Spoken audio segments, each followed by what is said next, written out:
Magandang araw, Miss Gwen. Itago niyo na lang po ako sa pangalang Inigo. Ang kwentong ibabahagi ko ay tungkol sa isang karanasang nagpabago ng husto sa akin. Araw noon ng Sabado at nakahilata lang ako sa aking kama habang nagmumuni-muni. Nakita ko sa orasan na 9:00 na pala ng umaga. Pero hindi na ako nag-abalang bumangon at lumabas ng aking kwarto kasi alam kong uutusan lang ako ni Lolo Ador. 8 years old pa lamang ako nang mamatay ang aking mga magulang. Kaya naiwan ako sa pangangalaga ng aking lolo na si Lolo Ador. Ito na ang nagpalaki at nag-aruga sa akin. Sa kanyang poder pa rin ako nakatira dahil wala pa ako nahahanap na trabaho. 60 years old na si Lolo Ador. Kulubot na ang balat at puti na ang lahat ng kanyang buhok. Mapait naman si Lolo Ador sa akin. Pero ang ikinaiinis ko lang sa kanya ay ang pagiging palautos at walang katapusang paninermo niya sa akin. Napaigtad ako na may biglang kumalampag sa pinto ng aking kwarto. Inigo, gising na. Tulungan mo ako sa paggawa ng mga uling. Hindi ako sumagot para maisip ni Lolo na tulog pa rin ako. Buong akala ko aalis na si Lolo Ador, pero bigla nitong binuksan ng pinto at dire-diretsong pumasok sa aking kwarto. Hindi mo ba ako naririnig, Inigo? Naririnig kita, Lo. Pero naantok pa kasi ako eh. Paano hindi ka antok madaling araw ka nang umuwi. Puro ka kasing gala eh. Naririnig po kita, Lo. Pero inaantok pa kasi ako. Ano ka ba naman, Apo? Sa dami ng inutos ko sa'yo, wala ka namang sinunod ni isa. Kasi nga po, puro utos ka, Lo. Tapos wala kang malambay kapag nag-uutos ka sa akin. Bakit naman kita babayarin ni Apo kita?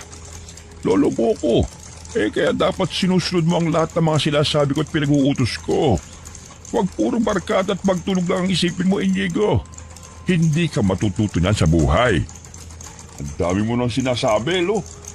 Lumabas na nga po kayo. Susunod na lang po ako. Bumangon ka na dyan, Iho. Kita, kang tatamad-tamad. Pinaglalaanan mo nga ng oras sa mga kaibigan po eh. Ngayon, maglaan ka rin ng oras para tulungan ako. Padabog akong tumayo at inis na tinignan si Lolo Ador. Panira naman ng tulog oh. Pwede naman niyang gawin yun mag-isa. Kaya mas gusto ko pang gumala kaysa manatili sa bahay na to dahil sa kakautos niya. Isang dating magsasaka si Lolo pero dahil sa katandaan ay huminto siya sa pagsasaka. May naipon siyang pera kaya ipinangnegosyo niya na lang yon. Isa sa pinagkakakitaan at pinagkakaabalahan ni Lolo Ador ay ang paggawa ng uling. May alagang manok at baboy rin si Lolo para madagdagan ang kita niya. Lo, may lakad na pala ako mamayang hapon. Sino naman ang mga kasama mo? At saka na naman puputang bata ka? Hindi ba pwedeng manatili ka na lang muna dito sa bahay? Para naman may kasama ako at nakakausap ako. Matanda ka na, Lo. Hindi ka na bata para samahan pa kita rito. Ayaw mo na mag-isa yan? Grabe ka naman sa akin, Apo. Gusto ko lang namang makasama ka at makakwentuhan. Dahil habang lumalaki ka, ay nararamdaman kong mas lumalayo ang loob mo sa akin. Wala na akong alam sa mga nangyayari sa'yo. Drama mo naman, Lo. Wala naman tayo sa MMK para ikwento ko pa sa yung buhay ko. Natahimik si Lolo Ador at bigla na lang niya akong tinalikuran. Napabuntong hininga ako at nilapitan si Lolo. Pahingi nga pala ng pera, Lo. Pera na naman? Wala akong pera, Inigo. Hindi ko pa nabibenta ang mga itlog ng manok. At sa susunod na linggo ko pa pwedeng ibenta ang mga alaga kong baboy. Ang damot mo naman, Lo. Minsan lang naman ako manghingi. Ganyan ka pa. Kakahigi mo lang sa akin ng pera kahapon na. Saan mo dinala yung pera? Ang sabihin mo, madamot ka lang talaga. Hindi ako nagdadamot, Apo. Hindi na pupulit sa daan ng pera. At pinaghihirapan ito para makuha. Maghanap ba kaya ng trabaho para naman magkaroon ka ng sarili mong pera at hindi ka na hingi ng hingi sa akin? Ang dami mo namang sinasabi. Ang damot mo, Lo. Bago pa makasagot si Lolo Ador ay tinalikuran ko na siya. Pumasok ako sa bahay at inis na sinipa ang upuan. Umakyat ako sa kwarto ko at kinuhang pitaka ko. Kaso ni piso ay wala itong laman. dahil naipusta ko sa sugal ang lahat ng natitirang pera ko at malas pa dahil natalo ako. Isang ideya ang biglang pumasok sa aking isipan. Lumabas ako sa kwarto ko at naglakad papunta sa kwarto ni Lolo. Hinalugog ko ang kanyang kwarto mula kama hanggang cabinet. Bigla ko kasing naalala, Miss Gwen, na may perang inipon si Lolo. At kung ayaw niya mamigay, edi hihiramin ko na lang muna ang ipon niya. Ibabalik ko rin naman kapag nagkapera na ako. Napatalon ako sa tuwa na makitang isang malaking garapon. Halos puno na ito at maraming perang papel at barya sa loob. Mahirap tumbuksan kaya kinailangan ko pang gumamit ng kutsilyo. Nang mabuksan ang garapon, ay kaagad kong ibinuhos sa bulsa ng shorts ko ang laman nito. Saka ko lumabas ang kwarto ni Lolo na parang walang nangyari. Hindi ko naman ninakaw ang pera ni Lolo. Hiniram ko lang. Bumalik ako sa kwarto ko at masayang binilang ang perang nakuha ko. Alauna ng hapon ay naligo na ako at nag-ayos. Baka kasi may chicks na pupunta mamaya sa bilyaran. May bilyaran sa bayan at doon kami madalas tumambay ng tropa kong si Gabriel. May kalayuan pero sulit naman ang pagpunta namin doon. Madalas kasing nananalo sa bilyar si Gabriel at minsan ay hinahatian niya ako sa kanyang napanalunan. Marami ring chicks na gumagala doon, kaya masayang tumambay sa lugar na yun. Inigo! Narinig ko ang pagsigaw ni Gabriel mula sa labas ng bahay namin. Kaya nagmadali akong bumaba para salubungin siya. Nadatnan ko siyang kinakausap ni Lolo Ador at mukhang nasermonan pa siya ni Lolo. Tara na pre. Ang tagal mo namang bumaba. Anong matagal? Binilisan ko pa nga eh. Alis na ba kayo? Anong oras ka na naman uuwi, Apo? Bakit ba nagugulat ka pa, Lo? Nabanggit ko na sa'yo kanina na aalis ako. Huwag mo na akong sermonan kasi hindi mo naman ako binigyan ng pere. O siya, basta huwag ka magpapagabi ha. Ano ko? Si Cinderella na kailangang nasa bahay pagsapit ng alas 12? Nagtawanan kaming dalawa ni Gabriel. Hindi na sumagot si Lolo kaya umalis na rin kami. Bad trip yung lolo mo. Pinagalitan ako dahil masamang ihemplo daw ako sa'yo. Hayaan mo na yun. Tumatanda na kasi. Kaya nagiging bugnutin. Ang sabi mo, hindi ka binigyan ng pera ng lolo mo. Kaya anong ipanglalaro mo mamaya sa bilyaran? Hindi niya ako binigyan. Kaya ako na mismo ang kumuha ng pera niya.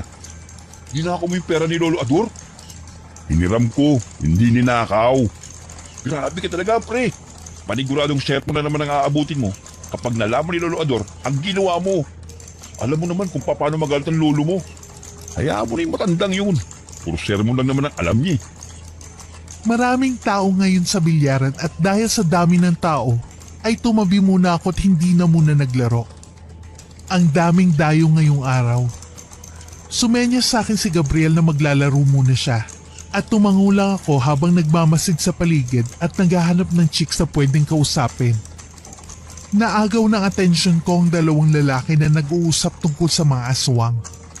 Natawa na lang ako sa aking isipan. Nabalita mo ba yung nangyari sa kabilang barangay? Yung lalaking namatay raw dahil kinain ng aswang. Hindi naman ata totoo yun. Naniniwala akong totoo yun. Nang matagpuan yung bangkay, ay nakahiwala yung ulo sa katawan niya. Lumuwa raw ang mga laman loob niya na para bang inatake siya ng isang mabangis na hayop. May mga kagat rin siya, kaya hindi malabong aswang nga yun. Hindi naman totoo mga aswang. Baka naman napagtripan lang yun.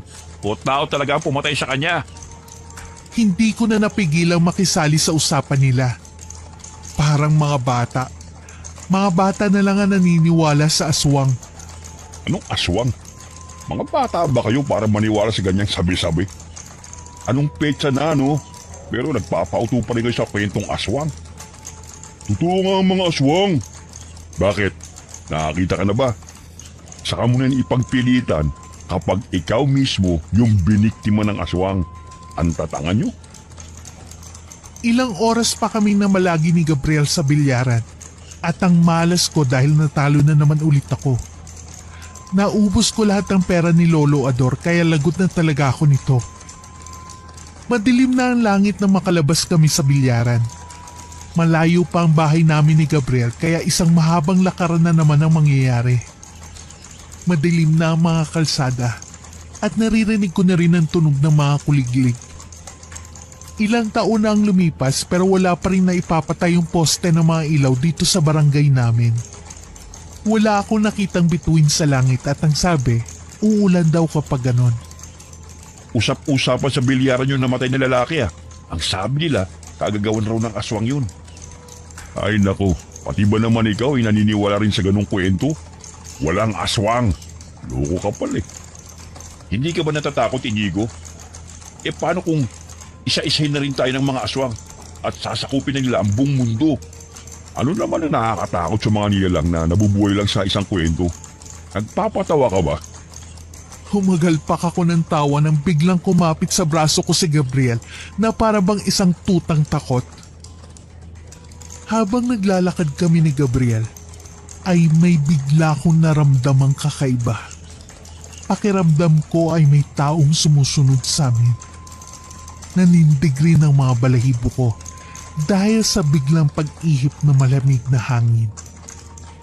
Putya kasi itong si Gabriel. Ngayon pa talaga namin pinag-usapan ng mga aswang. Natatakot na tuloy ako. Hindi na nakakalalaki to. Tinapangan ko ang loob ko. Dahan-dahan kong nilingon ang aking likuran. Wala akong nakitang kakaiba sa paligid kaya nakahinga ko ng maluwag. Biglang umalingaw-ngaw ang tahulan ng mga aso. Halos sabay na nagtahulan ng mga ito. Nagkatinginan kami ni Gabriel at napansin ko ang pamumutla niya. Yumakap sa akin si Gabriel. Inis ko siyang hinawi at maya-maya pa ay naramdaman ko na lang na parang nababasa ng tubig ang aking mga paa. Bumaba ang tingin ko sa aking paanan at nalaman kong iniihian pala ako ni Gabriel.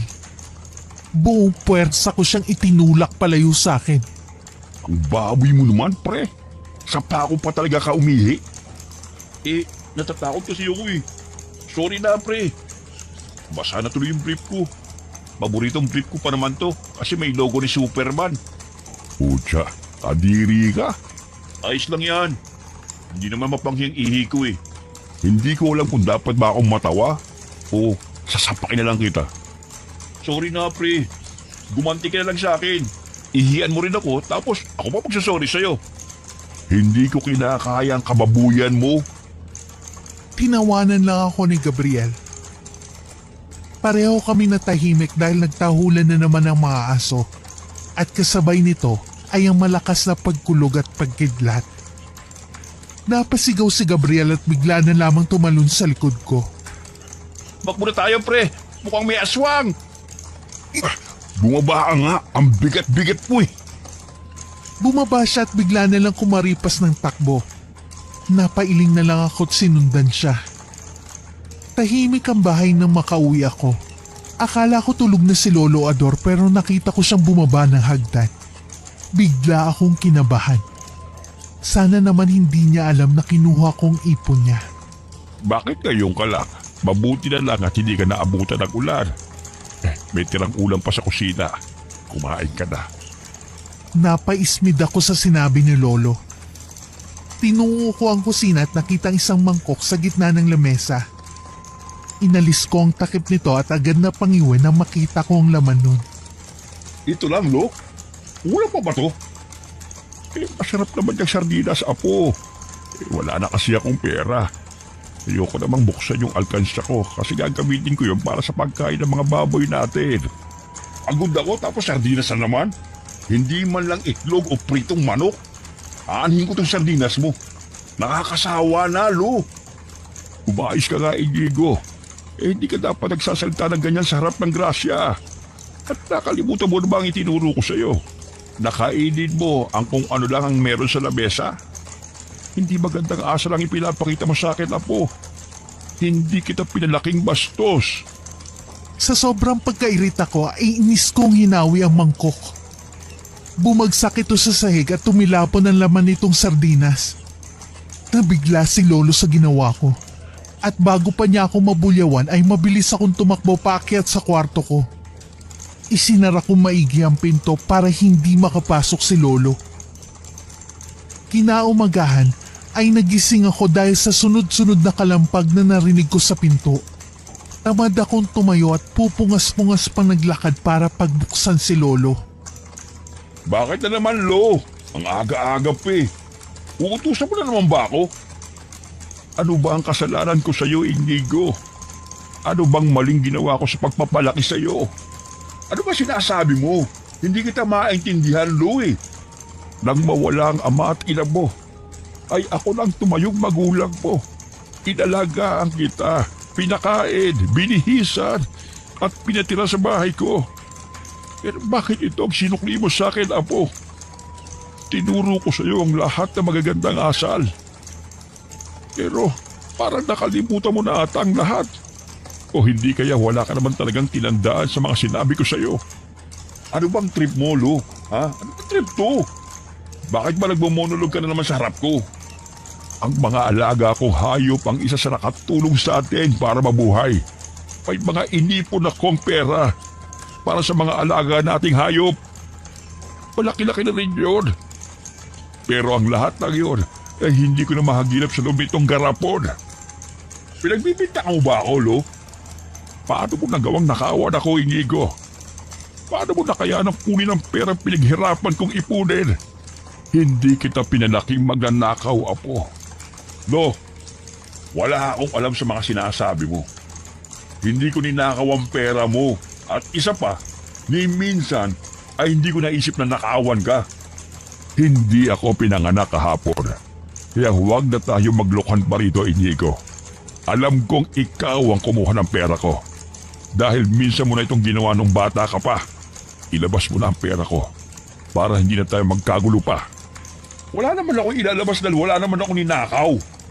Apo, ilabas mo na para matapos ng usapang ito at patatawarin naman kita.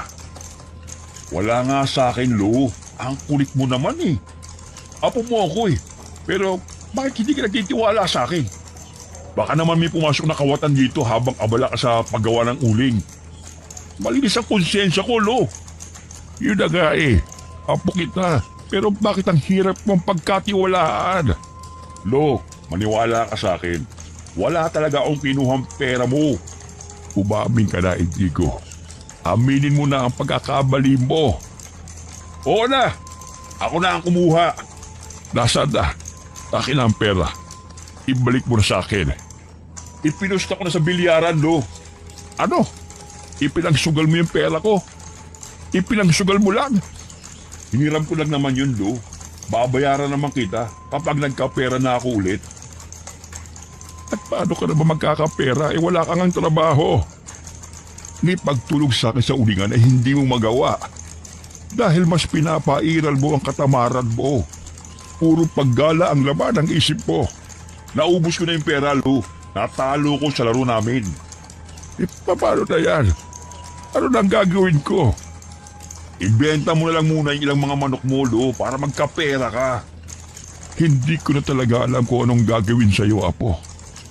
Akala ko kasi mananalo ko. Kaso bigla akong natalo sa last game at naubos ko yung pera. Hindi ka man lang mahihingi ng tawad sa akin. Napakalaking problema ang naging resulta ng ginawa mo, Inigo. Sorry na, Lo. Pero kasalanan mo naman yun eh, dahil hindi mo ako binigyan. Kung binigyan mo na lang sana ako, hindi ko na sana kinuha at pinakilaman yung pera mo. Huwag mong isisi sa akin ang maling nagawa mo, Inigo. Kung matino kang tao, ay hindi mo gagalawin at kukunin ang perang hindi mo naman pagmamayari. Lalo na kung walang pahintulot ko. Dahil sa ginawa ko ay halos hindi na ako kinakausap ni Lolo Ador. Alam ko namang mali ang ginawa ko pero hiniram ko lang naman yung pera. Hindi ko yun ninakaw at magbabayad naman ako kapag nagkapera ako. Lumamig ang pakikitungo sa akin ni Lolo at naiintindihan ko naman siya dahil nasaktan talaga siya sa nalaman niya. Pero nakapag-sorry na ako at hindi na ako ulit hihingi ng tawad. Kahit walang pera ay tumatambay pa rin ako sa bilyaran kasama si Gabriel para na rin maiwasan ko si Lolo. Ayaw niya akong kausapin kaya hindi na rin ako nag-abalang kausapin siya. Isang umaga ay nagising ako sa malakas na sigaw ng isa naming kapitbahay. Base sa boses na naririnig ko, ay si Aling Marites yun. Dali-dali akong bumaba para silipin ang nangyayari sa labas.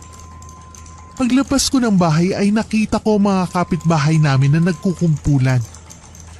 Nakita ko rin sa kumpulan na yon si Lolo Ador na may hawak pang walis tingting. Naglakad ako papalapit sa kanila para makichismis sa nangyayari. Laking gulat ko na makita ko si Manong Ben. Duguan ito at wala ng buhay.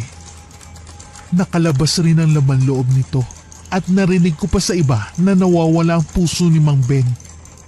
May malaking sugat siya sa leeg at iba pang parte ng kanyang katawan. Halos hindi na rin makilalang mukha niya. Kung wala lang siyang suot na peking gold chain ay hindi mo malalamang si Manong Ben ang lalaking ito. Humahagulgol sa tabi niya ang asawa niyang si Aling Marites at ang maliliit nilang mga anak. Napalingon ako kay Gabriel at kaagad ko siyang nilapitan. Aswang raw ang may gawa nun kay Manong Ben. Anong aswang? Hindi totoo mga aswang.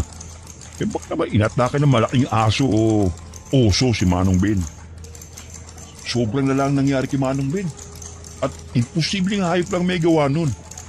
Sa ibang barangay, marami rin napapabalitang namatay dahil sa pag-atake ng mga aswang.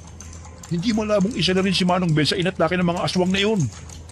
Malabo, Gabriel. Wala pang taong nakakakita ng aswang at wala pang nailalabas na pruweba na totoo sila. Huwag kang maniwala kagad sa mga sabi-sabi. Nakakatakot naman ang nangyari kay Manong Ben.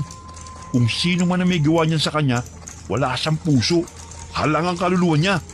Kalimutan mo na nga mga aswang na yan. Dumayo na lang tayo sa bilyaran. Mabuti pa nga. Ang balita ko, may mga daling taga Maynila ngayon sa bilyaran na may kasamang magagandang chika babes. Gabi na kami nakaalis ni Gabriel sa bilyaran. Inabot na naman kami ng dilim.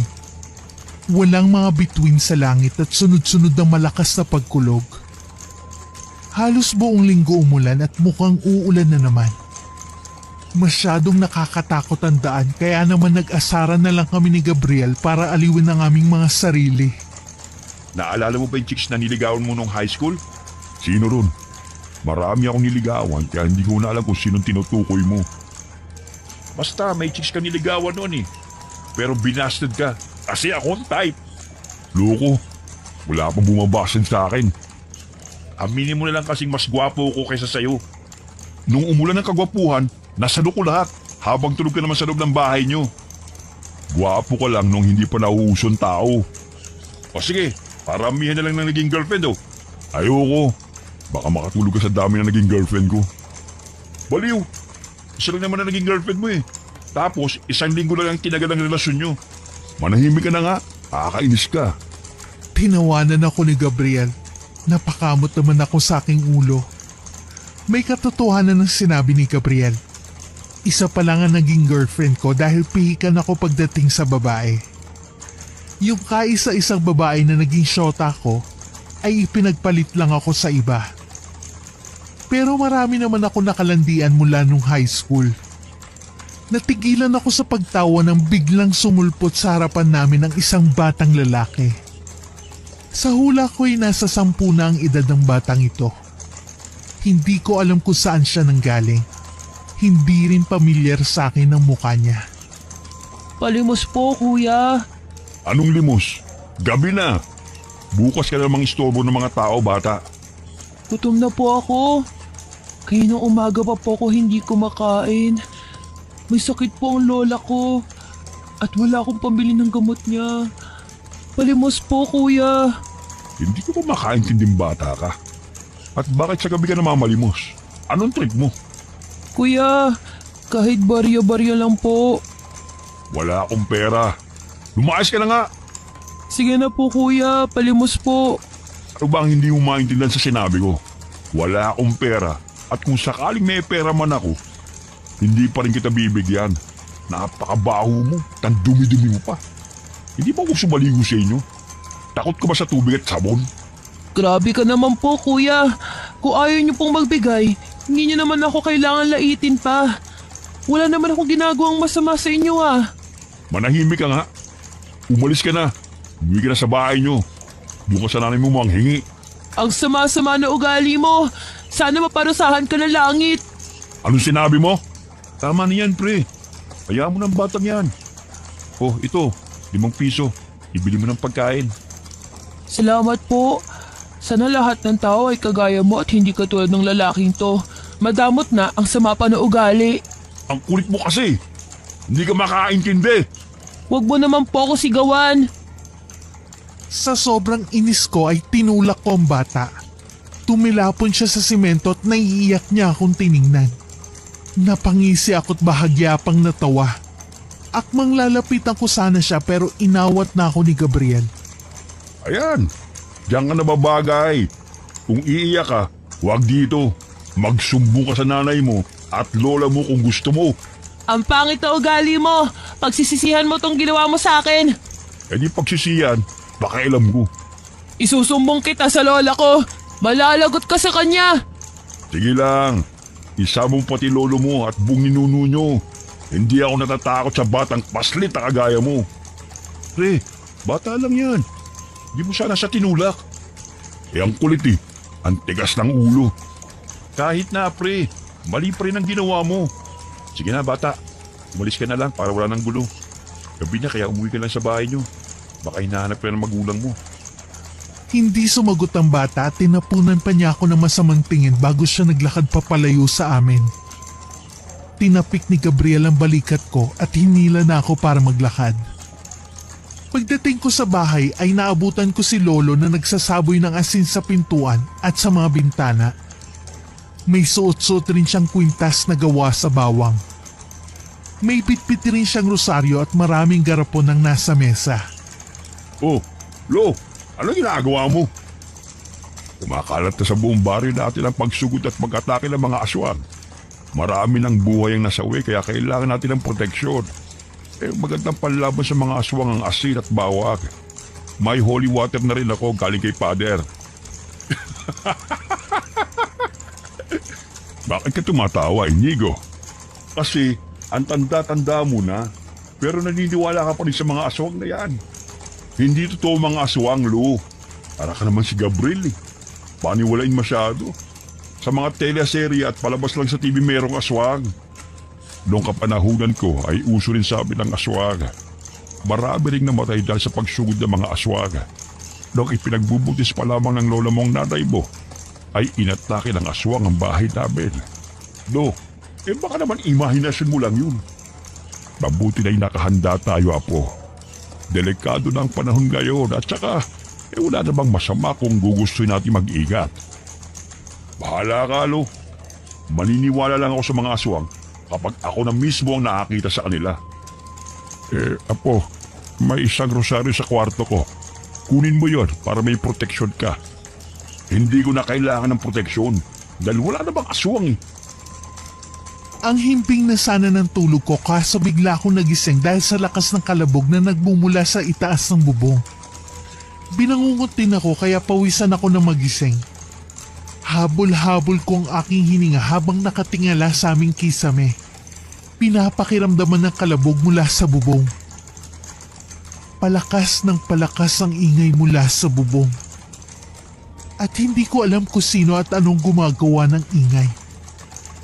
Narinig ko ang tilaok ng mga manok at ang tunog ng mga baboy na para bang nag-iiyakan sila.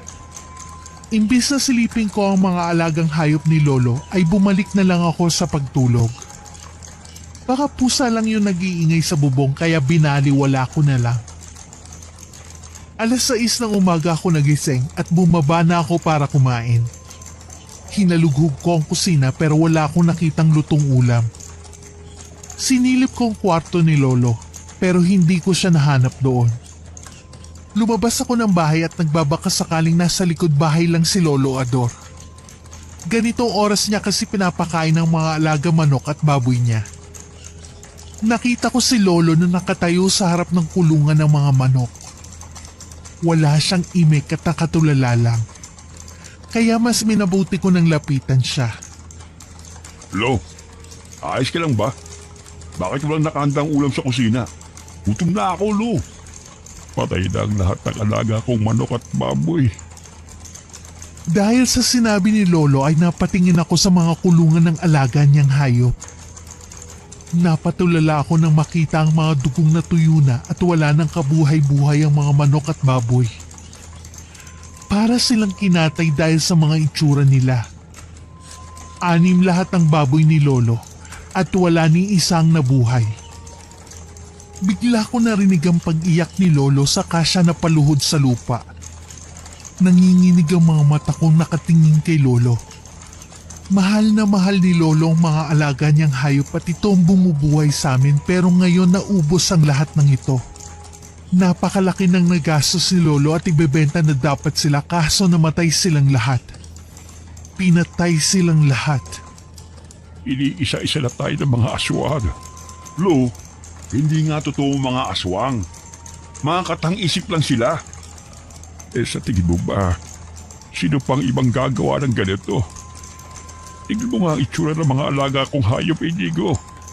Nagkalasog-lasog ang kanilang mga katawan. At sigurado kung hindi ordinaryong tao ang may gawa nito sa kanila. Baka naman may nakaaway kayo, Lo. Tapos ginantihan ka. Kahit pagbali-baliktarin mo pa ang mundo, hindi pa rin magiging totoo mga aswang. Wala akong nakaaway, Apo. Malakas ang kutob ko na aswang may gawa nito.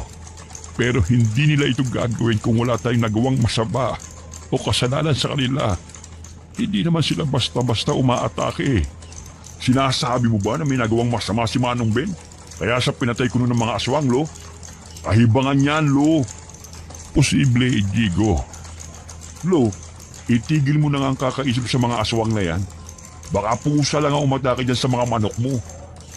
Hindi ito magagawa ng pusa lamang. Paano yan, Lo? Mukhang mawawalan ka pa ng kabuhayan. Paano lang ang pagkain natin kapag wala ka ng pera? Kung sana ay hindi mo kinuha ang ipon ko, may magagamit sana tayong pera ngayon. Yan na naman tayo, Lo. Hindi ka pa ba nakaka-move on? Panis na ang usapang yan. At isa pa, babayaran naman kita kapag nagka-pera ako. Huwag ka mag-alala. Tulungan mo kong buhatin ang mga baboy at manok para makilibing natin. Baka mga moy sila. Ang dumi-dumi niyan, Louie. Ikaw na lang. Bago tong damit ko, baka mamantsahan pa. Huwag kang mag-inarte. Tulungan mo na lang ako. Kunin mo yung pala sa bodega at maghukay ka ng malalim. Napabuntong hininga ako at sinunod ang utos ni Lolo kahit labag ito sa aking kalooban. Alam kong karumaldumal ang nangyari sa mga alagang hayop ng lolo ko, Miss Gwen. Pero hindi pa rin ako kumbinsidong aswang nga ang may gawa nun. Sa itinagal-tagal ko sa probinsya ay wala pa ako nakikitang aswang. Kaya hindi ako basta-basta naniniwala sa mga kumakalat na fake news. Saktong dumating si Gabriel. Kaya nagpatulong ako sa kanya sa paghuhukay na mapaglilibingan ng mga hayop. Tinulungan na rin namin si Lolo sa pagbubuhat ng mga hayop. Isinilid pa namin ito sa mga sako para sigurado talagang hindi kakalat ang amoy. Sino kaya may gawa nito? Kawawa naman yung mga manok. Sana na isabong man lang natin bago namatay. Alam mo, nakakatawa si Lolo. Kasi pinagpipilit niyang aswang ang umatake sa mga alaga niyang hayop. Anong nakakatuwa ron? Kahit ako, aswang rin ang salarin ang naiisip ko. Hindi ito magagawa ng tao. Tignan mo yung leg ng baboy, oh. Parang kinagat ng isang matulis na ngipin. Baka vampiring umatake o kaya manananggal. May aswang na nga, tapos may vampira at may manananggal pa. Nasisira na talaga kayong lahat. Ako na ata may matinong pag-iisip dito sa baryo natin eh. Lahat kayo, puro aswang na lang ang naiisip. Hindi naman kasi malabo mangyari yun.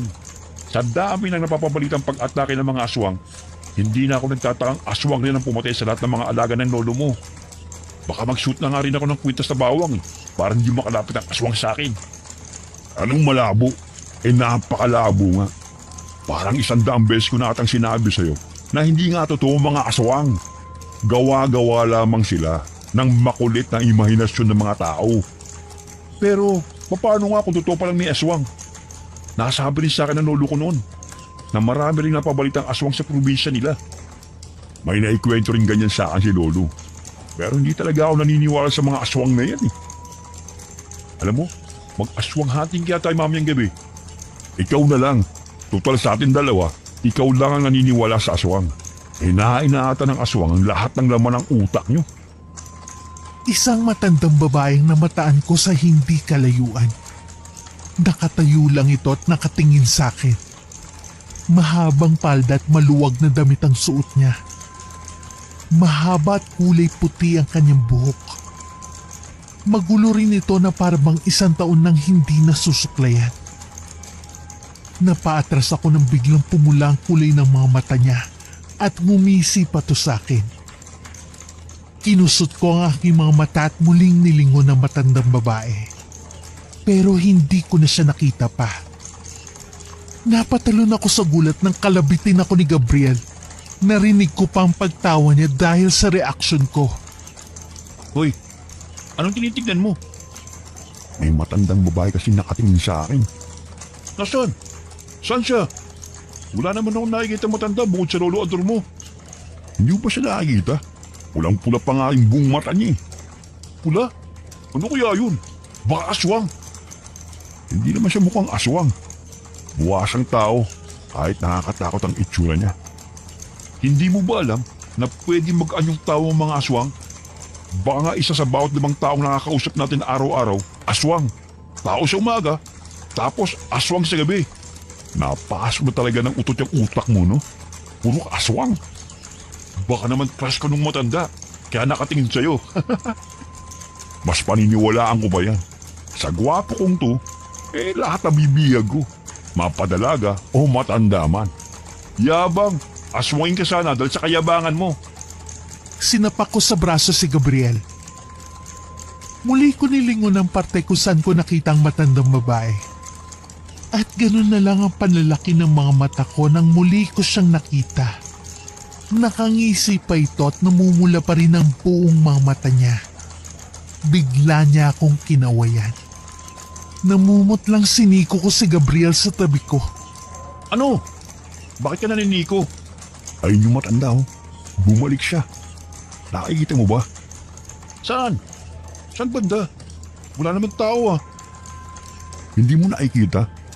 Hindi. Wala akong nakikita matanda. Kung ano-ano na lang nakikita mo pre. Baka naman yung utak mo napasukan ng utot. Nag-hallucinate ka na. Nakatayo pa rin siya sa pwesto niya. Pero, bakit hindi mo siya nakikita? Hindi ko na alam pre kung sino mas tanga sa ating dalawa eh. Gutom ka na ata kaya ganyan ka eh. Papalapit na siya rito. Saan? Sino? Nasaan ba siya? Kahit ano talagang tingin ko, wala talaga akong nakikita matanda. Para akong naitulos sa kinatatayuan ko nang biglang naglaho ang matanda. Napakurap ako at muling napaatras. Kulang na lang ay yakapin ko si Gabriel dahil sa sobrang takot ko. Sigurado ako sa nakita ko kaya hindi ko maintindihan kung bakit hindi yun nakikita ng mga mata ni Gabriel. Baka ginugood time niya lang ako kasi mahilig pa naman mang trip ang lalaking to. Nakikita niya siguro pero sinasabi niya lang hindi para matakot ako. Binalingan ko si Gabriel nang tapikin niya ang balikat ko. Uy, tulala ka. Iniisip mo pa rin yung matanda no? Hindi mo pa talaga siya nakikita? Mamatay man, text man. Wala talagang matanda. Namamalikmata ka lang siguro. Baka namamalikmata lang ako. Pagkatapos namin mailibing ang mga hayop ay pumasok muna kami ni Gabriel sa loob ng bahay para uminom ng tubig. Napatingin si Gabriel sa asin na nasa bintana, pati na rin sa mga bawang at holy water sa mesa. Si Lolo Adoran naglagay ng mga asin na yan. Pati mga bawang, iniligay na rin niya. Napakabaho na tuloy dito sa loob ng bahay. Hindi na ako nagtataka kung bakit ginawa ito ni Lolo Ador. Dahil halos lahat ng tao sa baryo natin, ganito rin ang ginagawa sa mga bahay nila. Nagsaboy sila ng mga asin at bawang sa mga bintana at pinto. Kasi yun ang panlaban sa mga aswang. Kahit si nanay naglagay rin ng ganito sa loob at labas ng bahay namin. Pinulot ko ang mga bawang saka itinapon sa basurahan. Itinago ko rin ang holy water at mga rosaryo na nagkalat sa sala. Pinatay ko ang kandila sa altar at winalis ang asin sa bintana. Hoy, anong ginagawa mo pre? Nililinis ko yung mga kalat ni Lolo. Hindi talaga ako naniniwala sa mga aswang pre. Pero wala namang mawawala sa'yo kapag naniwala ka eh. Merong mawawala. Mawawala yung utak ko kapag nagpauto ako. Eh paano kung biglang sumugod ang mga aswang sa bahay nyo? Makakapasok sila kaagad kasi inalis mo yung mga bawang at asin. Eh di pumasok sila. Videoan ko pa sila eh. Pumasok sa loob ng bahay si Lolo Ador at napansin ko ang pagkunot ng kanyang noo habang nakatingin sa bintana. Sunod niyang binalingan na yung mesa kung saan nakalagay dapat ang mga ekstrang bawang at holy water. Nagkasalubong ang kanyang mga kilay at napatingin sa akin. Anong ginawa mo sa mga pananggang inilagay ko?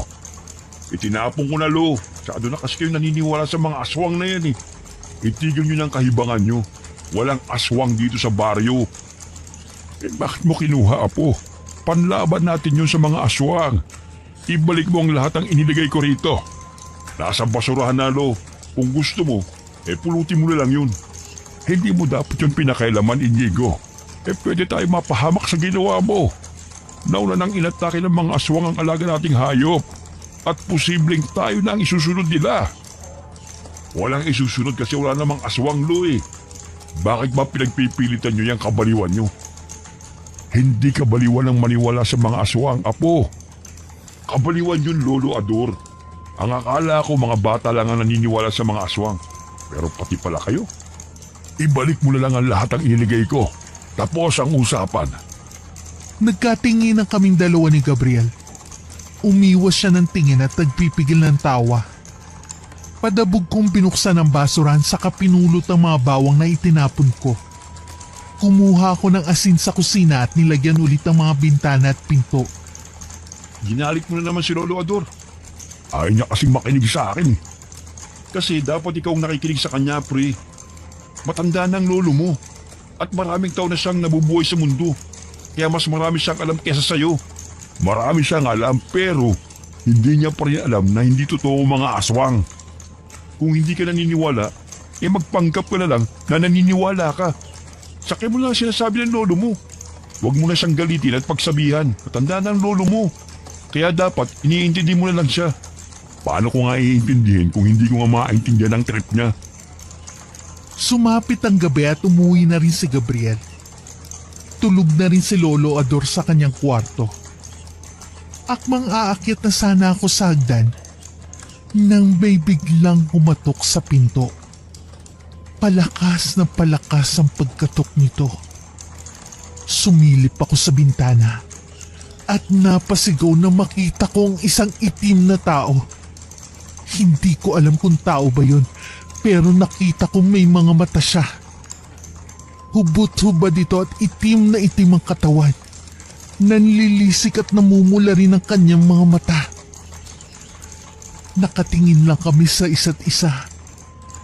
Bigla niyang inilusot sa bintana ang isa niyang kamay, pero napadaing siya. Nanlilisik ang mga mata nitong tinignan ako. Hindi ako nakagalaw mula sa kinatatayuan ko dahil sa sobrang takot. Narinig ko ang mga yabag na nagmumula sa hagdan. Naglaho biglang nilalang na nakita ko. Napasigaw ako nang bigla akong kalabitin ni Lolo Ador. Habol-habol ko ang hininga ko at hindi makaimik dahil sa sobrang pagkatakot. Hindi ko mawari kung anong nilalang ang nakita ko. Apo, ayos ka lang ba? Ano nangyari? Bakit ka sumisigaw at bakit ka nakasilip sa bintana? Ano sinisilip mo sa labas? May nakita akong kakaiba, Lo. Anong kakaiba? Aswang. Aswang ata nakita ko, Lo. Anong aswang? May aswang? Ito na nga bang sinasabi ko eh. Malamang isusunod na tayo ng mga aswang pagkatapos silang patayin ng mga manok at baboy ko. Mabilis na kinuha ni Lolo ang kanyang itak at takmang lalabas siya ng bahay pero kaagad ko siyang inawat at hinila pabalik. Nagtataka niya akong tinignan. Huwag kang lalabas, Lo. Delikado. Hindi ako sigurado kung ano nakita ko. Baka mapahamak ka pa. Kung aswang man ang nakita mo, ay dapat ko rin siya makita para makapagtos kami. Ipaghihigan ko mga baboy at manok ko na pinatay nila. Lo, huwag na. Madilim sa labas at baka kung ano pa mangyari sa inyo kapag lumabas kayo. Dito ka na lang, Lo. Pakalat-kalat sila sa labas, Inigo. Kailangan na nating umaksyon. Kundi mas mauna tayong maubos kaysa sa mga aswang na yan. Lo, makinig ka sa akin. Isipin mo ang sarili mo at kaligtasan mo. Kung sakaling aswang man sila, wala kang kalaban-laban sa kanila. Kung mapapatay man nila ako, ay ayos lamang sa akin. At least mamamatay akong lumalaban. Baka magnanakaw lang ang mga yun, Lo. Magpunta na lang tayo sa pulis bukas ng umaga at i-report na lang natin to. May sasabihin pa sana ako kay Lolo Adornon pero may bigla namang kumatok sa pinto. Napakapit ako sa braso ni Lolo habang mahigpit naman ang pagkakahawak niya sa itak niya. Kunin mo yung kwintas sa bawang at isuot mo. Iabot mo rin sa akin yung holy water. Sige po, Lo. Natataranta kong kinuhang holy water at binigay kay Lolo. Nagmamadali ko ring isinuot ang kwintas na bawang habang hindi inaalis ang tingin sa pinto. Hindi pa rin tumitigil ang pagkatok ng kung sino man mula sa labas ng aming bahay. Akmang lalabas na naman sana si Lolo pero tumigil na ang pagkatok. Nakarinig rin kami ng kaluskos mula sa malayo. Tumakbo ko papalapit sa bintana para sumilip. Wala na ako nakikitang kakaiba sa labas ng bahay. Tuluyan ang lumabas si Lolo Ador, bit-bit ang itak niya. Kahit natatakot ay sinundan ko siya sa labas. Bigla namin narinig ang tunog ng mga uwak at tahulan ng mga aso. Umihip rin ang napakalakas na hangin na sinabayan ng malakas na kulog at kidlat. Maya-maya pa'y biglang bumuhos ang napakalakas na ulan kaya niyaya ko na si Lolo Ador papasok sa bahay. Bago ko tuluyan na isara ang pinto, ay muli ko nakitang matandang babae kaninang umaga. Nakatayo siya malapit sa bahay namin. At masama ang tingin sa akin. Sa sobrang kaba ko'y malakas kong naisarang pinto at kumaripas ng takbo sa aking kwarto. Tinakpan ko ng kortinang 2 bintana sa aking kwarto saka ako nagtalukbong ng kumot. Halos lahat ng santo ay natawag ko dahil sa sobrang takot ko. Naging palaisipan sa akin na nilalang na nakita ko nung gabing yun. Hindi ko maipaliwanag ang itsura nito. Para siyang tao pero maitim at may kakaibang aura siya. Yun na kaya ang tinatawag nilang aswang? Dahil sa kuryosidad ay nagpasama ko kay Gabriel sa computer shop na nasa bayan. Nagsaliksik ako tungkol sa mga aswang. Kasi gusto kong magkaroon ng impormasyon at kaalaman tungkol sa kanila. Para na rin maliwanagan ako sa kung ano ba talaga ang nakita ko kagabi. Magkatabi kami ng computer ni Gabriel at abala siya sa paglalaro ng Counter-Strike. Natawa siya nang makita ang tinitingnan ko sa internet. Oh, akala ko ba hindi ka naniniwala sa mga aswang? Pero bakit nagsisearch ka tungkol sa kanila? May nakita kasi ako eh. Kakaiba ang itsura niya. At may kutob ako na isang aswang yun. Akala ko ba hindi totoo ang mga aswang? At ang sabi mo pa, mga bata lang ang naniniwala sa kanila. Kaya nga ako nagsisearch, di ba? Para malaman ko kung anong totoo. Kung aswang ba o hindi yung nakita ko. Paano kung aswang nga? Di naniniwala ka na. Malamang oo. Kakaiba kasi talaga yung itsura niya. Maitim at nanlilisik ang mga mata. Kulay pula pa. Aswang ba yung sinasabi mo? O adik? Natapos ko ang aking pananaliksik at nagtugma ang description ng aswang sa nabasa ko sa internet at sa nakita ko ng gabing yun. Nagkatinginan kaming dalawa ni Gabriel at sabay na napatango. Bago pa dumilim ay umuwi na kami ni Gabriel. Mahirap na maabutan ng gabi sa daan. Baka imbis na asong humabol sa amin ay mga aswang na. Buti naman at nakabalik ka kaagad. Isara mo na yung pinto kasi malapit ang dumilim. Nagpunta kami ni Gabriel sa computer shop, Lo. Nagsaliksik ako at malaki ang posibilidad na aswangin nakita ko. Sinabi ko na kasi sa'yo na totoo nga ang mga aswang. Kaya mahirap na maabutan kayo ng dilim. Baka bigla kayong atakihin ng mga aswang. Hindi natin alam kung sinong susunod din ang pupuntiryahin. Ang dami namang bahay dito sa atin. Pero bakit nila napiling guluhin ang bahay natin, Lo? Hindi ko rin alam. Matagal na tayo sa baryong ito. Pero bakit ngayon na lang ulit sila sumugod at nagparamdam? Baka naman may nagawa tayong ikinagalit nila. Wala akong naaalala, Lo. Wala ka bang taong napagmalupitan? Baka aswang pala yun. May ilan, Lo, pero tagal na yun. Sino ba ang huli mong nakaaway o nakaalitan? Yung batang pulubi, Lo. Pero imposible namang aswang yon, di ba? Bata lang naman siya at hindi niya naman siguro kayang pumaslang ng tao. Hindi mo pa lubusang kilala ang mga aswang, Apo. Marami silang kayang gawin. Ano ba ang ginawa mo ron sa batang pulubi? May nasabi po akong masasakit na salita sa kanya. At naitulak ko rin siya. Pero kung sakaling aswang man siya, hindi naman siguro siya magagalit ang dahil lamang doon, hindi ba, Lo? Itinulak mo yung bata. Apo, hindi mo dapat ginawa yun. Hindi tama na manulak at manakit ka ng bata. Kahit pisikal man o verbal na pananakit. Bata lang naman yun. Kaya bakit mo siya trinato ng gano'n? Nakakairita kasi, Lo, eh. At sino bang namamalimos ng gabi? Baka yung aswang. Posibleng aswang yung bata. Sa tingin niyo kaya, Lo? Natigil ang pag-uusap namin ni Lolo nang may biglang kumatok sa pinto. Halos sabay namin nilingon ni Lolo ang pinto. Sinenyasan ako ni Lolo na manahimik. Sa kanya dahan-dahang kinuhang itak sa gilid ng kabinet. Palimos po. Gutom na po ako. Napaigtad ako sa boses na aking narinig. Sigurado kung yun ang boses ng batang pulube na minsan na malimos sa amin ni Gabriel. Nagkatinginan kami ni Lolo at nagtataka niya akong tiningnan. Palimos po, kuya. Gutom na po ako. May sakit po ang lola ko. Kahit pambili lang po ng gamot niya. Paulit-ulit ang sinabi ng bata at palakas rin ito ng palakas. Dumadagundong ang kaba sa aking dibdib. Hinarangan ni Lolo Ador ang pinto habang tahimik naman ako naglalakad papunta sa bintana para sumilip. Napaatras ako nang biglang bumulaga sa harapan ko ang batang lalaki. Malaki ang ngiti nito at nakalahad pa ang kanyang palad sa akin. Kaagad kong tinakpan ng kurtina ang bintana. Palimos! Ah! Bakit? Bakit ka sumigaw? Nasa bintana sa Lo. Siya yung batang nakaalitan ko. At mukhang siya rin yung aswang. Sumilip si Lolo Ador sa bintana at umiling.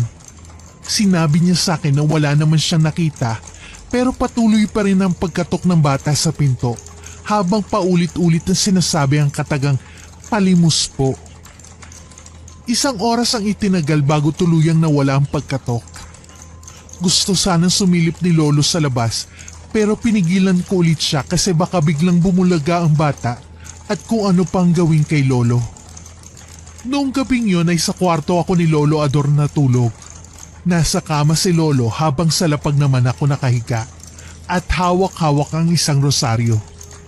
Paulit-ulit kong dinasal na sana panaginip lang ang lahat na nangyari. Binisita ko ni Gabriel sa bahay at napagkwentuhan namin ang nakakakilabot kong karanasan. May sumigaw na lalaki kagabi. Ikaw ba yun? Gusto ko sana lumabas ng bahay kaso natatakot ako eh. Ako nga yun.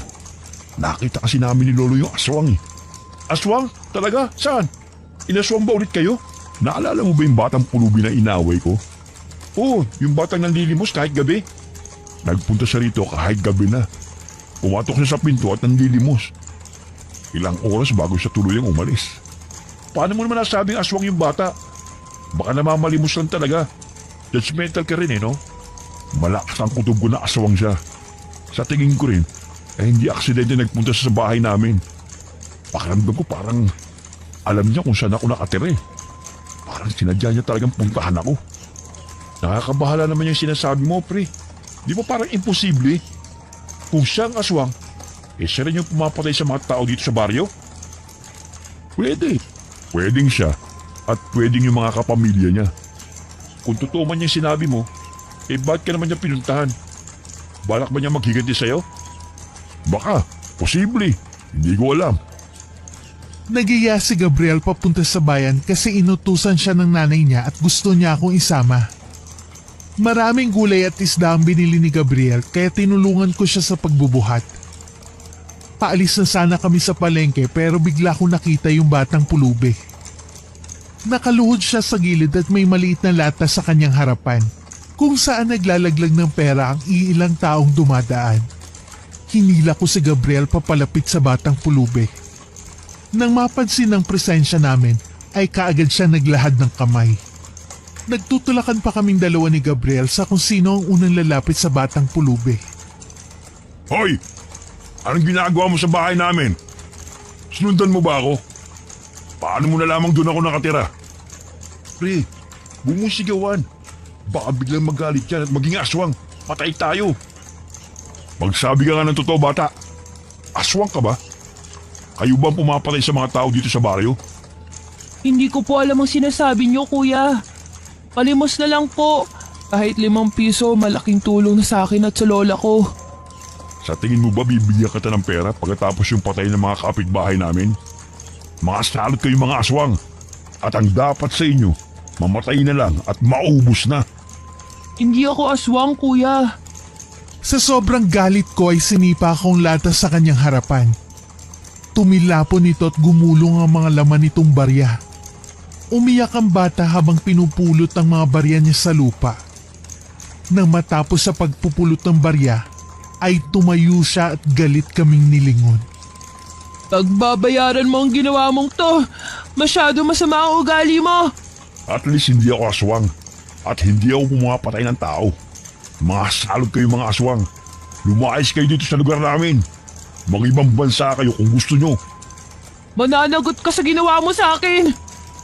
Yun ang huling sinabi ng bata bago siya kumaripas ng takbo. Kaagad naman namin siyang sinundan ni Gabriel. Kahit mabilis na ang pagtakbo namin ay hindi pa rin namin siya nahuli. Sa kakatakbo namin ay hindi na namin namalayang masyado na pala kaming malayo sa palengke.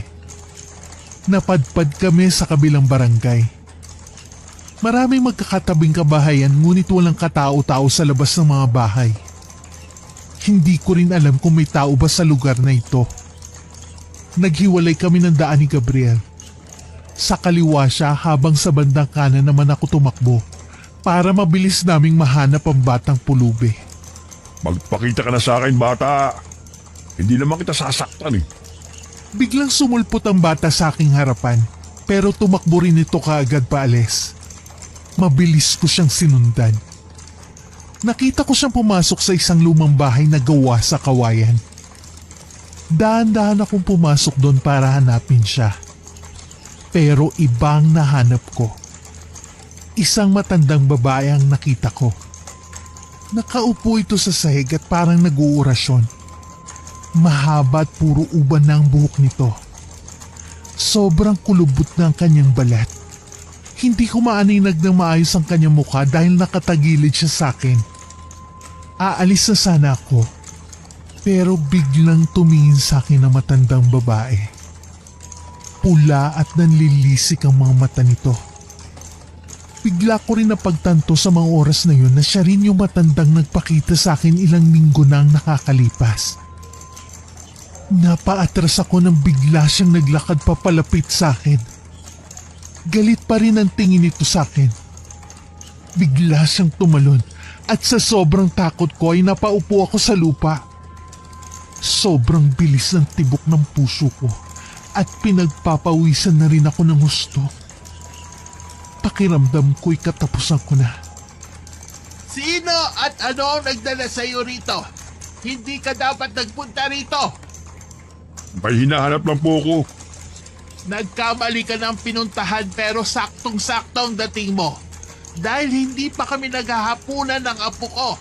Hapunan? Ang ibig nyo bang sabihin ay Ikaw ang uulamin namin. Hindi ka gaanong mataba. At hindi ka rin payat. Kaya mukhang masarap ang laman mo. aswang ka ba? Ikaw ba yung aswang? Kayo bang pumapatay sa mga tao sa baryo? Hindi kami pumapatay ng tao kung wala naman sila nagawang kasalanan sa amin. Kung mabait kayo sa amin, ay mabait rin kami sa inyo. Yung mga taong namatay sa baryo ay ang mga taong pinagmamalupitan ng aking apo. Gumanti lang ako. Apo? Sinong apo? Si Amboy. Amboy? Sinong Amboy? Naaalala mo pa ba yung batang pulubi na kinutsa at kinapay mo noon? Naalala mo pa ba yung batang sinaktan mo? Naaalala mo pa ba yung batang hinabol mo papunta rito? Yung batang pulubi? Apo niyo yun? Aswang rin yun? Aswang ka? Aswang kayo? Matagal na ang nabubuhay sa mundo ang mga aswang. Ngunit marami sa aming angkan ang nasawi dahil sa inyong mga tao. Kaya mas pinili naming manahimik at magtago na lamang. Nag-alaga kami ng mga hayop para yun na lang ang kainin namin, para hindi na kami makaperwisyo sa mga tao. Gusto na namin ihinto ang nakasanayan namin pagkain sa mga tao.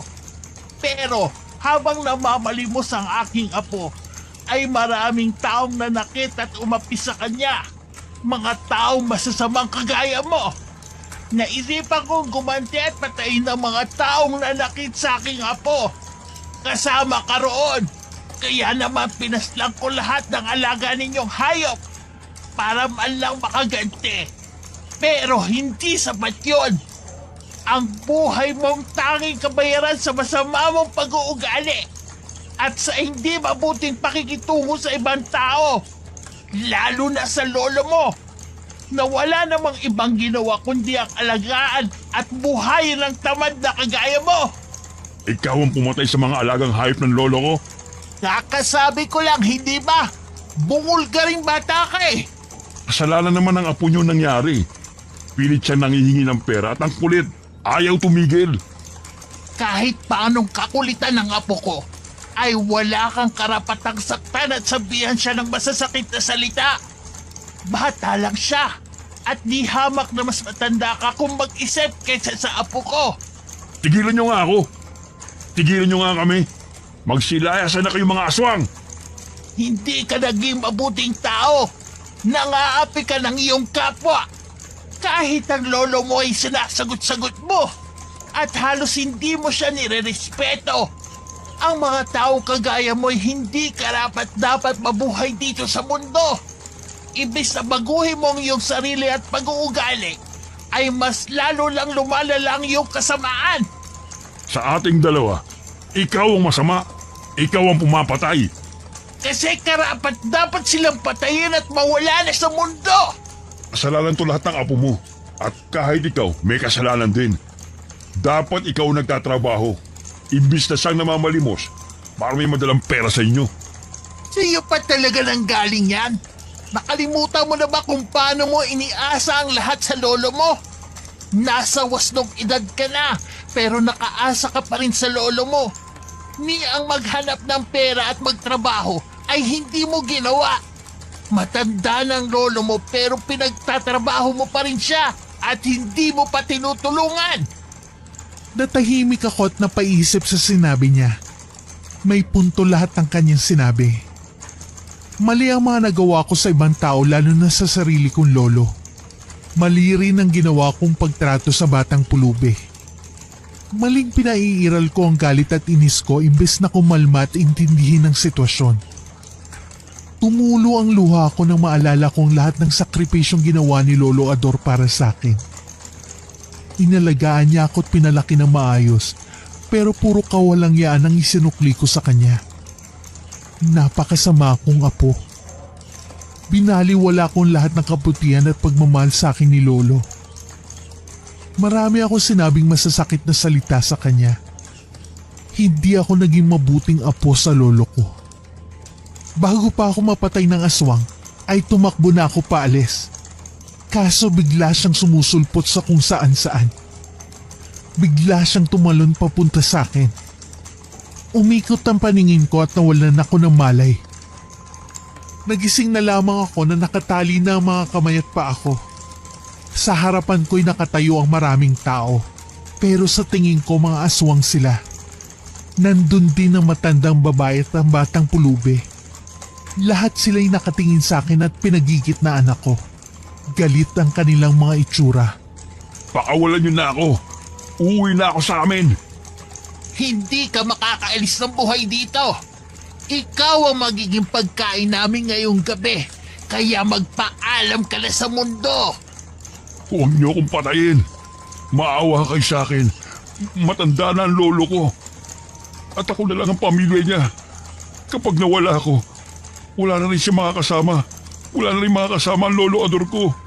Ayokong iwanan siya ng mag-isa. Sana naisip mo yan bago ka gumawa ng kalokohan. At hindi ako naniniwalang nag-aalala ka sa lolo mo. Masama ang pakikitungo mo sa iyong lolo. At sa tingin ko, ay mas gugustuhin mo pang mamatay siya. Alam ko marami akong nagawang mali sa buhay ko. Mula kay lolo at sa apo mo. Marami akong nagawang kasalanan. Pero bigla akong narealize ang lahat ng pagkakamali ko. Magbabagong buhay na ako. Basta pakawalan niyo lang ako. Hindi ganon kadali yun. Nangangako ko, magbabago na ako. Hindi na ako mga-api ng kapwa. At magpapakabait na rin ako. Susundin ko ng lahat ng utos ni Lolo at hindi ko na rin siya aawayin. Lola Siling, sa tingin ko hayaan na lang natin siyang mabuhay. Ramdam ko na nagsasabi po siya ng totoo at gusto ko siyang bigyan ng isa pang pagkakataon, Lola. Sigurado ka ba, Amboy? Inapi ka ng lalaking ito. Ayoko nang pumaslang ng isa pang tao, Lola. Pakawalan na lang po natin siya.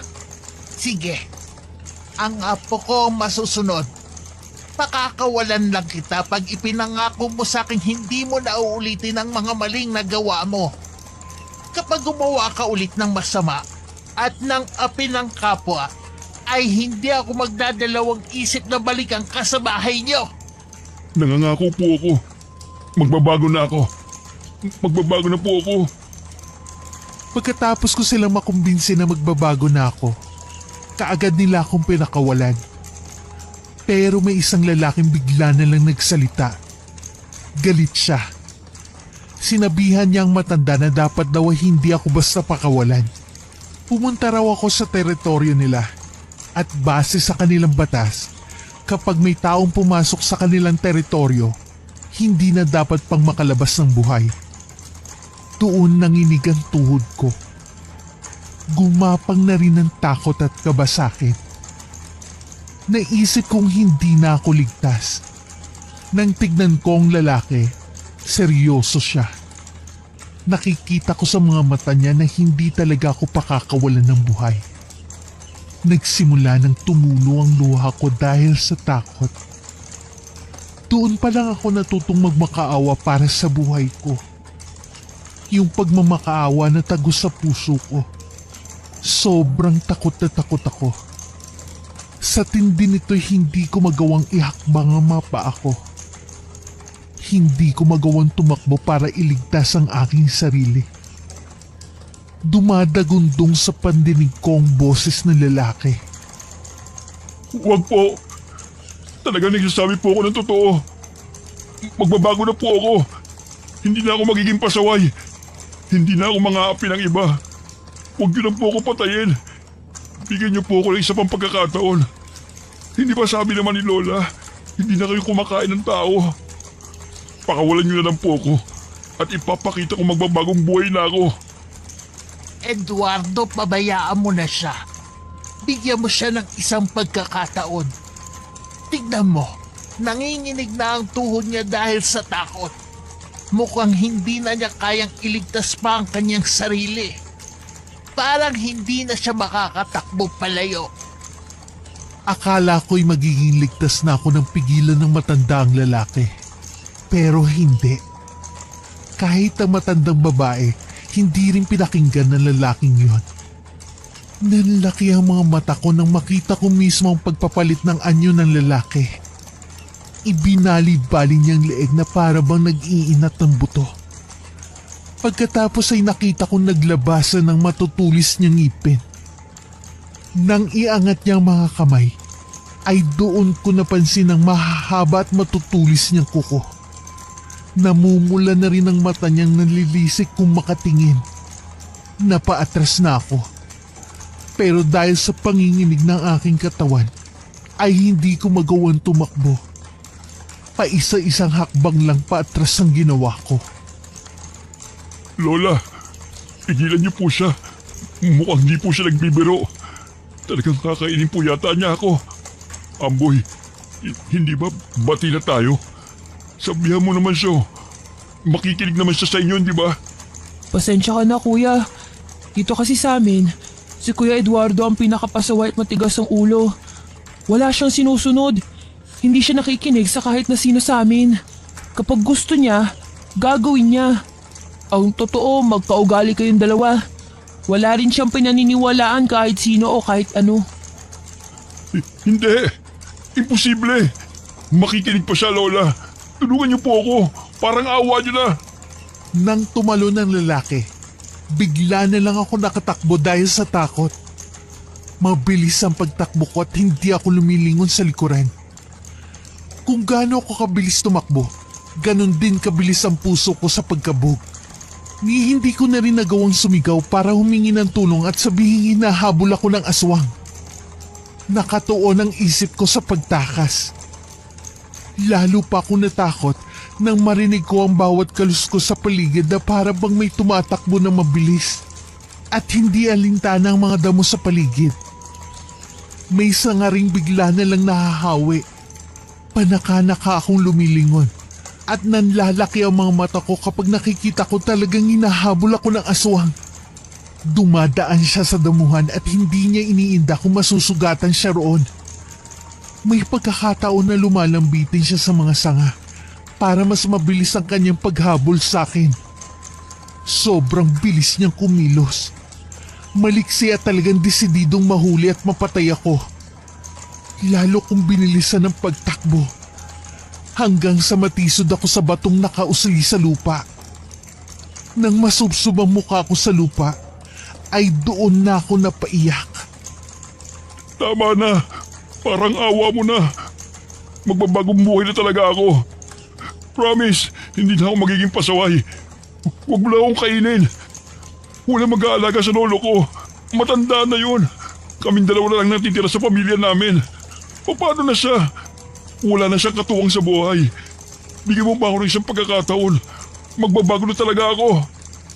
Malakas na atungal ang aking narinig mula sa di kalayuan. Pinakiramdaman ko ang paligid at doon ko nalaman na parang huminto na rin ang aswang sa pagsunod sa akin. Hindi ko naririnig ang ingay sa paligid na gawa ng kanyang paghabol sa akin. Ang naririnig ko na lang ay atungal na hindi ko alam kung galit ba o sumisigaw lang na aswang. Kinuha ko ang pagkakataon na yon para tumayo at muling tumakbo. Medyo mabagal na ang pagtakbo ko dahil natapilok ako. Habang tumatakas ay nagawa ko pa mag-usal ng dasal. Natawag ko ng lahat ng santo para samahan ako at iligtas sa kamay ng mga aswang. Laking tuwa ko na makabalik ako sa lugar kung saan ako'y ligtas. Marami na kasing taong naglalakad sa kalsada.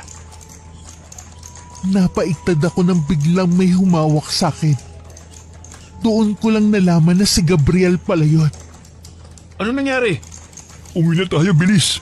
Ano? Nakita mo ba yung bata? Sa itsura mo, mukhang nakita mo nga. Namumutla ka eh.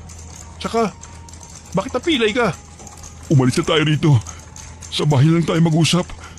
Ayoko nang pag-usapan pa dito ang nangyari. Delikado. Ha? Bakit? Baka balikan kasi ako ng mga yun. Palagay ko'y pinatakas lang ako ng aswang.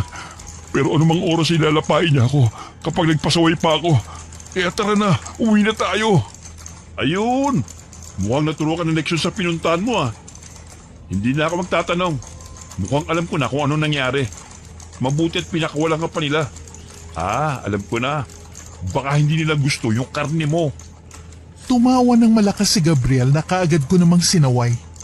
Medyo nainis ako pero natuwa na rin. Dahil ko talagang hindi nila ako nagustuhang kainin kaya ako pinakawalan, laking pasasalamat ko kung ganon. Pagka-uwi namin sa bahay, ikinuwento ko ang lahat. Sobrang pag-aalala sa akin ni Lolo. Hinilot din niyang pilay ko sa kanilagyan ng benta. Pagkatapos ng nangyaring yon, ay tuluyan ko ng binago ang ugali ko. Humingi ako ng tawad kay Lolo at nangakong hindi na ako magiging pasaway ulit. Nakahanap rin ako ng trabaho bilang isang kargador sa palengke. Maliit ang sahod pero at least nakakatulong na ako kay Lolo Ado. Nung nakaipon ay binili ko ng mga alagang manok si Lolo para makabenta ulit siya ng mga itlog at pandagdag sa kita niya. Nais ko lang sabihin na kahit nakakatakot ang karanasan ko sa mga aswang, ay hindi ko pa rin maiwasang magpasalamat sa kanila. Sila ang dahilan kung bakit naging mabuting tao ako. At sila rin ang dahilan kung bakit buhay pa rin ako hanggang ngayon. Masaya na rin ang buhay ko ngayon. May asawa at anak na ako. Ipinangako ko sa aking sarili na palalakihin ko na maayos ang anak ko nang hindi siya matulad sa akin. Sa lupa pa rin kami ni Lolo Ador nakatira. Nagpatayo ako ng sariling bahay katabi ng bahay niya. Malaki ang utang na loob ko kay Lolo Ador. Kundi sa lubos na pagmamahal niya sa akin, baka kung saan ako napunta. Kaya ngayon oras ko na para siya naman ang alagaan ko at iparamdam sa kanya ang pagmamahal ko. Hinding-hindi ko siya iiwan.